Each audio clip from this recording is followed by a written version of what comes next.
Felix had a collection of 80 bobbleheads. He gave away 4 bobbleheads per month until all his bobbleheads were gone. Which graph best represents the situation? There's our options. Let's go. Well, I guess Felix decided that it was finally enough, right? He's got too many bobbleheads sitting around his house. I don't know who does this, but okay. He's starting with 80 bobbleheads. He's giving away 4 per month. We want to come up with the graph.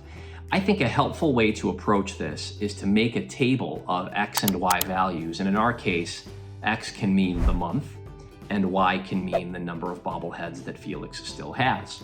We can make that XY table and then we can think about how that relates to the graph, and I'll show you how to do that. Right now at month 0, so we're saying that's today. Right now, Felix has 80 bobbleheads. Right here I've got 0 is my month and the number here represents the number of bobbleheads he still has. So at month 0, he's got 80 bobbleheads. At the end of month 1, well, it says he's given away 4 bobbleheads per month. So how many is he down to? 80 minus 4 is 76. So he's down to 76 bobbleheads.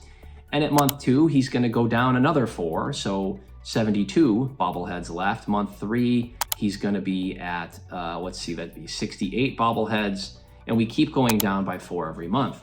Now, eventually, think about it this way. At what month is he going to run out of bobbleheads because he gave them all away?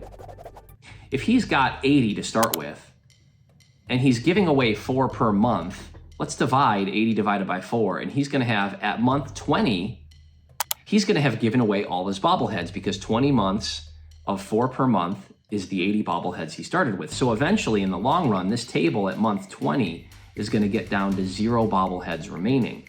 And see, when I see these points, 0, 80, I can think of that as an XY pair. I'm looking for a graph that has 0, 80 on it. And if I look carefully, the only graph that has that is B, there's 0, 80, and A, there's 0, 80. Now, I could do that with all the other points on here, but maybe it's a little hard to be so picky as to say, well, which one's at 1, 76?